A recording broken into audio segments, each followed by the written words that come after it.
Quitting porn can be hard, right? You are going to feel tempted a lot of the times. And I think also one of the biggest problems is that it sort of happens subconsciously. We sort of have these patterns ingrained into our mind that just make us want to do it.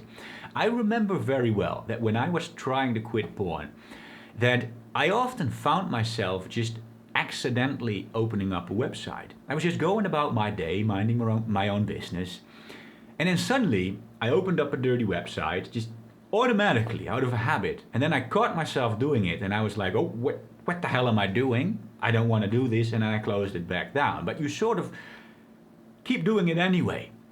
And because you keep doing it, it actually becomes harder, because every time you open up a website like that, you sort of confront yourself with all the stimuli, and you become more tempted to do it, and it just becomes harder all the time, right? Or maybe you're just straight up fooling yourself. Maybe you tell yourself, well, if I watch an Instagram picture of a girl in a bikini, that's not a bad thing. That's not porn. It's just a girl in a bikini. You know, social media doesn't allow porn, so I can watch that. But then, after a while, you know, you start watching more and more girls in bikinis, and then you tell yourself, well, you know, this is giving me a boost. I'm feeling great right now. You know, I feel a bit more lustful. I feel a bit more energetic. What if I just go to the dirty websites and I allow myself to take a little peek at one video, and it's gonna be a mild video. It's not gonna be anything hardcore, but it's just a girl dancing naked or a girl doing stuff with herself or something, right? And you tell yourself that it's not a bad thing, but we all know that 1 hour later, you're fapping to full-blown cuckold porn or whatever your current flavor of the month is, and you've relapsed, and then you feel horrible about yourself, and you tell yourself, oh God, why was I deluding myself?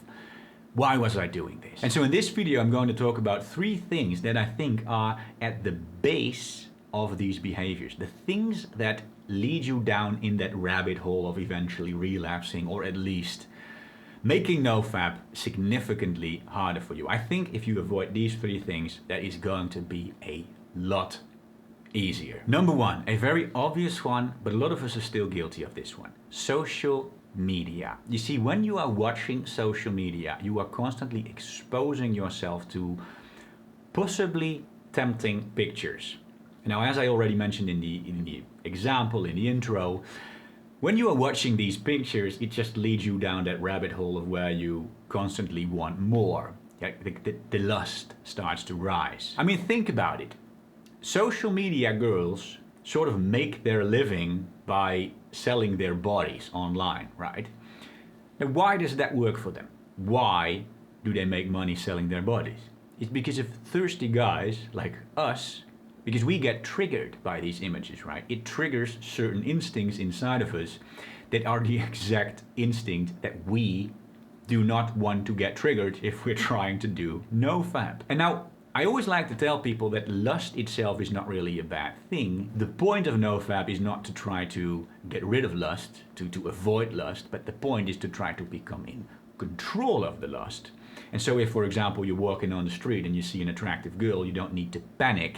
If you get lustful, you don't need to think, uh-oh, now I'm feeling lust, now this is a bad thing, I'm supposed to get rid of it. No, that's not a bad thing. But there's a big difference between just feeling some amount of natural lust and actually consciously seeking out lust. And when we're using social media, we sort of are doing that. We are consciously seeking out the lust. And in my opinion, that's just playing with fire. That's just where things start to get dangerous. That's where you become very tempted to want to do more. And even if you don't actually do more, it's still going to make you feel horrible because your lust just feels out of control. It's going to make things harder. So this is something you just don't want to do. Number 2 is idling around on the internet. Now, what I mean by this is browsing websites like Reddit, 4chan, or even YouTube. Because when you are browsing these websites, you are going to probably come across certain images that are also going to be tempting, right? And then you see a certain thread of a certain category of tempting images, and then you start watching more images and down the rabbit hole again. Even on YouTube, some people might not have any experience with this, but the YouTube algorithm can really f you over. You can get to this point where the YouTube algorithm is starting to think, yeah, this guy's thirsty. we are going to recommend him some girls in see-through yoga pants without underwear, doing some certain stretches that he might like to see for scientific purposes. I don't know about you guys, but the YouTube algorithm has been trying to recommend me some of that content, and yeah, it works. I am tempted. Now, I think another thing that's very important to realize is that even if you don't see these tempting pictures or videos, because maybe you tell yourself, well, I only browse like the video game category on this website. Even then, I think it's not a good thing, because you are sort of conditioning yourself to always need more. Whenever you are bored, you start looking for something. You start looking for something to distract yourself, something to entertain yourself. And so your instinct is going to be like, well, wait a second, guy, I know something that we can do, something that is very, very fun. Do you see where this is going? You sort of unlearn to be comfortable with doing nothing. You become dependent on always looking for more. And what is the thing that gives you the most distraction, the most entertainment, the most dopamine? Well, that is the thing that we do not want to do. That is fapping to porn. And so you, even if you don't actually watch dirty images, you do reinforce these patterns in your brain that whenever you don't have anything to do, whenever you are bored, whenever you're idling around, your lust actually starts to rise, because your brain wants to sort of entertain yourself, and that's where the lust comes in. And so even if you consciously only go to the areas of these websites where you don't see the semi-naked girls, it is still not a great thing to do, because it is still a situation where you are a lot more likely to become lustful and become tempted to sort of go further within that lust. Number 3, and this one sort of is an expansion on the previous one, which is do not always take out your phone whenever you are bored. This is something that so many of us are so guilty of. We go to the bathroom and we take our phone. We are waiting for the bus and we start looking on our phone. We are cooking and we need to wait for a minute. We take a look in our phone. We are at a party and no one is talking to us for 1 minute. We start scrolling social media or the internet on our phone. Now what this does, first of all, it's putting us into a lot of situations where we have the possibility to run into tempting pictures. And so over the whole day, in the morning, in the afternoon, in the evening, you are going to see a lot of pictures that are going to spark your urges and that are going to want to push you further down the rabbit hole. But also, the thing I explained in the previous point, you are messing up your brain. You are completely unlearning to be comfortable with just doing nothing for a minute.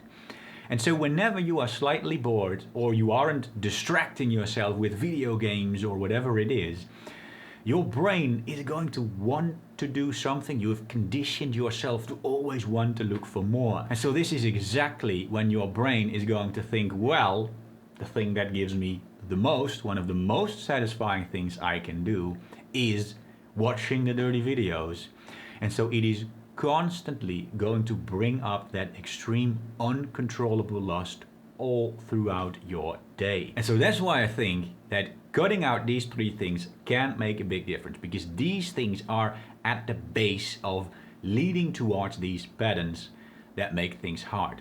And if you start doing something else instead of these things, something that is more productive, so maybe you start working towards your goals, it is working on your own business, whatever it is, maybe you start doing something active, you start exercising, you just start doing some push-ups, you start reading a book, or you just meditate and learn to become more comfortable with doing nothing, then things are going to become so much easier. You will still experience lust, but again, lust is not a bad thing. It will be a more natural, more controllable sense of lust than the type of lust that you feel when you keep engaging in these bad behaviors. So guys, these 3 things, I think cutting them out, or maybe not cutting them out completely, because I'm not trying to claim that you should never ever use your phone again, but I think you guys get the point.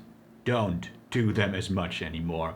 Cut down on these behaviors drastically, and it's going to make a big difference. Thank you for watching the video. If you liked it, click the like button, the subscribe button, all of that stuff, all of the buttons, leave a comment below, etc. Thank you for doing that. Guys, I will see you in the next video.